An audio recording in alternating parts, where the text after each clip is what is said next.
Imagine the scene. The 23rd of August, 1876. A patch of dusty ground on Greenpoint Common, Cape Town. No crowds, no stadium, no Springbok jersey. Just a leather, mud-stained ball passed between a handful of men. England-born versus colonial-born, meeting under the newly codified rugby union rules. It wasn't famous, it wasn't elaborate, but it was deliberate.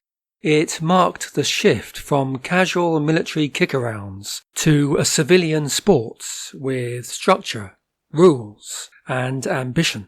No one watching that first awkward match in Cape Town could have guessed what they were witnessing.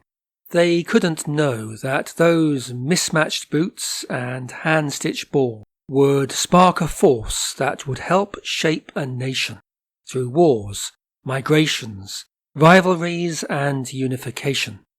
Long before Ellis Park roared, before test matches shook cities, before green and gold became a symbol worn with pride and protest alike, South Africa's rugby story began here, quietly, almost by accident. This is the story of rugby in South Africa from 1876 to 1914, born in the shadow of empire, hardened by conflict, and destined to become far more than a game. But to understand what those men were playing that afternoon in 1876, to understand the odd shape of the ball, the ferocity of the scrums, and why running with the ball was even allowed, we must travel back across the ocean to the birthplace of the game, and not to a stadium, but to a school. The story begins in England with a legend, William Webb Ellis, at rugby school, with a fine disregard for the rules, picked up the ball and ran with it in 1823. The tale is half myth, half memory, but it captures the spirit of a changing game. At rugby school, the running game took shape. Mass scrimmages, handling the ball, early formations that would later evolve into the modern scrum. Here, football stopped being only a kicking contest. It became something more physical, more chaotic, and ultimately, arguably, something more thrilling. But England was not united in its footballing ways. At Winchester College, a rival tradition grew. The Winchester game, a long, narrow field, more kicking, less handling.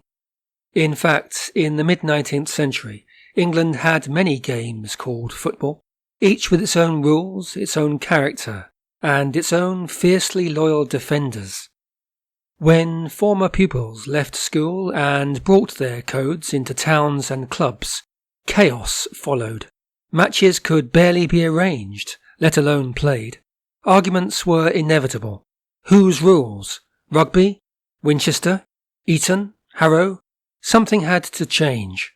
And so, in 1871, the Rugby Football Union was founded in London, finally giving the running, handling game an official structure. This was the rugby that would cross the ocean, but it didn't reach South Africa through the RFU or touring teams. It arrived through a schoolmaster, the Reverend George Ogilvy, an Oxford man teaching at the Diocesan or Bishop's College in Cape Town, became one of the earliest and most influential figures in South African rugby. He introduced a structured rugby school-style form of football to his students, years before clubs were founded. For many boys at Bishop's, this was their first taste of passing, tackling and organised handling play. By the time that 1876 match took place, Ogilvy had already shaped the Cape's early rugby culture. Another influential figure was Sir William Milton, England rugby international, South Africa cricket captain, and future administrator of Southern Rhodesia. Milton arrived in the Cape with a clear belief in rugby union laws, yet many local players still preferred the older Winchester-style football. Villager Football Club, founded the same year as that landmark 1876 match, leaned towards the Winchester game. Milton changed that. Patiently but firmly, he convinced villagers, and then other clubs, to adopt the Rugby Union code. Once Villager committed, the rest followed. With that single collective decision, South Africa aligned itself with the Rugby Football Union and the modern game's future. From the late 1870s onward, rugby spread rapidly. Hamilton's became the first South African club side. Villager Football Club followed. The game travelled north with miners to Kimberley, and further inland with soldiers, settlers and schoolmasters. Schools such as Bishop's, SACS, and the institution that would become Paul Roos Gymnasium embedded rugby into the rhythm of South African youth. Inter-town and inter-provincial matches soon appeared. By 1889, the need for national organisation led to the founding of the South African Rugby Board in Kimberley. For the first time, South African rugby had a unified governing body, shared rules, and a national identity. Meanwhile, separate organisations were established by black players, such as the South African Coloured Rugby Football Board in 1897, to organise and promote rugby within their own communities. White and non-white boards eventually merged in 1992 to form a single South African Rugby Football Union. The British South Africa Company, founded by Cecil Rhodes, played an indirect but crucial role in early Southern African rugby, by promoting British settlement and culture, and through Rhodes' personal patronage of sport. The company helped shape the clubs, competitions and social networks where rugby could thrive. Competitions like the Rhodes Cup emerged from this environment, laying the foundations for organised provincial rugby in South Africa. Then, in 1891, the visiting British Isles side toured South Africa. England players plus 4 Scotsmen, including the captain, Bill McLagan of London Scottish. Sir Donald Currie, the shipping magnate, presented a gleaming gold trophy to the tourists, instructing them to award it to the strongest South African province they faced. They handed it to Griqualand West, and a tradition was born. That trophy became the Currie Cup, the heartbeat of domestic rugby in South Africa, the arena where provincial pride was forged and future Springbok legends found their first proving ground. The British side were expected to dominate, and they did, yet the real story wasn't in the scorelines. It was in the transformation the tour sparked. South African crowds gathered in unprecedented numbers. Provinces competed fiercely for the honour of facing the tourists.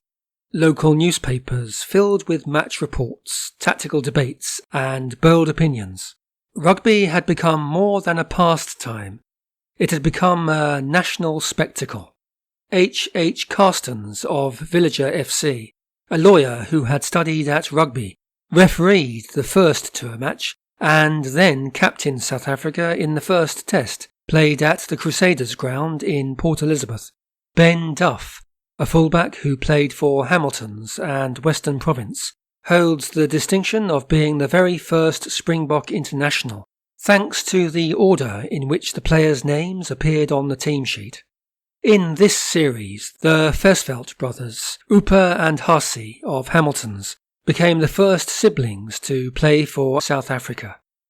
Their brother, Robert Loftus, founded Pretoria RFC and the Eastern Province Rugby Union.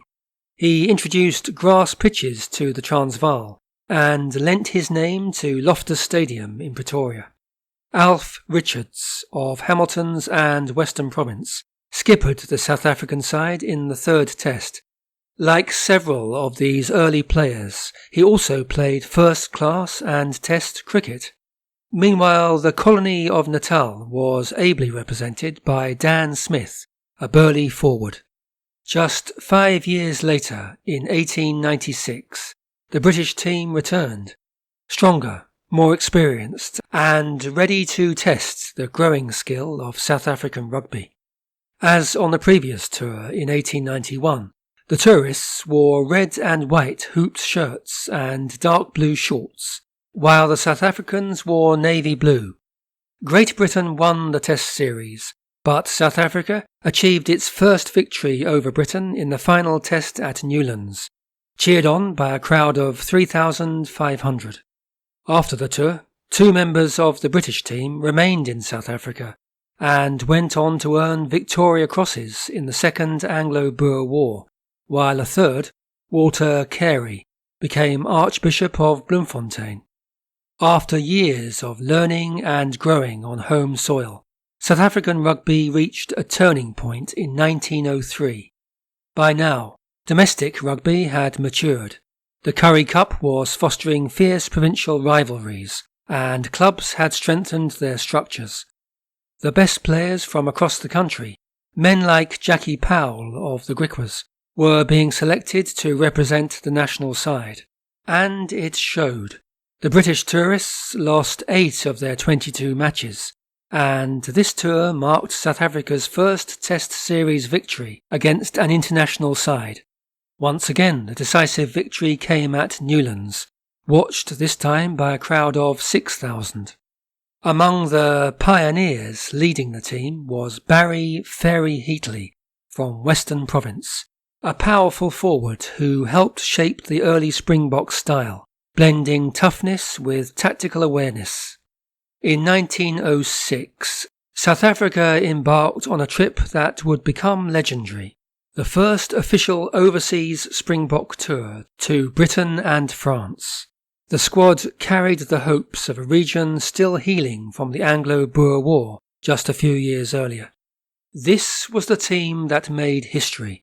It featured players like forward Dietlof Mara of Transvaal, who played the entire Test against Scotland despite breaking 2 fingers in the opening minutes. Off the pitch, Mara wrote the first handbook of rugby in Afrikaans, before tragically dying in a car crash in Pretoria at just 28. For this 1906 tour, Captain Paul Roos arranged for the team to wear dark myrtle green jerseys borrowed from Victoria College, now Stellenbosch University, paired with gold socks, creating the first green and gold kit. Green represented the land, gold the country's mineral wealth. Both the Springbok and the Protea were featured on the shirt, giving the team distinctive emblems that united players from different colonies and symbolised South Africa as a whole. And it was this 1906 side that first carried the nickname Springboks. The Springboks faced university teams and national sides across Britain. Matches against Oxford and Cambridge were hard fought, testing not just physical skill but tactical understanding. The Scots brought a different style, one that challenged the Springboks to adapt and refine their approach. On the fields of Wales and the Midlands, the Springboks displayed their emerging style, physical yet disciplined. British crowds welcomed them warmly wherever they went, not only in admiration of their skill, but also with a sense of reconciliation. On the field, the tour was a triumph. Out of 29 matches, the Springboks drew 1, lost 2 and won 26, including historic Test victories over France, Wales and Ireland, firmly establishing South Africa as a force on the international stage. In 1912, the Springboks set out on their second Northern Hemisphere tour, taking on the full sweep of European rugby power. At the helm was Captain Billy Miller, former heavyweight boxing champion of Western Province, who had been badly injured in the Anglo-Boer War. Alongside him, Vice-Captain Frederick Uncle Dobbin of Griqualand West was a veteran of the 1903 home series against Britain. The Springboks delivered with resounding authority. Out of 27 matches, they won 24, lost only 3, and in the headline act, achieved a clean sweep of all 5 Test matches against the home nations and France. The team displayed the physicality, skill and cohesion honed over decades of domestic and international competition. Mixed team photos, South Africa alongside Ireland, England and France, captured a spirit of rugby fellowship and respect, while action shots, such as the Springboks versus Cornwall, showcased the intensity of their play. By the end of the tour, South Africa had cemented its identity on the world stage, a united, disciplined and internationally respected rugby nation, led with vision and authority by Miller and Dobbin. By the time of this 1912-1913 tour, more Afrikaner players were appearing on the national stage. The interior provinces had caught up with the coastal centres. In subsequent decades, Afrikaners came to form the majority of Springbok teams, and rugby became an intrinsic part of both Afrikaner and broader South African identity. From the dusty club fields of Cape Town to the hallowed grounds of Oxford, Cardiff and Dublin, South African rugby had grown from a colonial pastime into a national force. It was a game shaped by visionaries like Fairy Heatley, Robert Loftus-Versfeld and Paul Roos, nurtured in schools, clubs and union halls, and tested against the finest teams the world could offer. By 1913, the Springboks were more than a team. They were a symbol of unity, resilience and emerging national identity. Every tackle, every try, every hard-fought victory carried not just points on the board, but the story of a nation finding its voice on the global stage. And though the shadow of the First World War loomed just beyond the horizon, for a brief, brilliant moment, rugby in South Africa stood triumphant, a testament to the enduring power of sport to unite and inspire.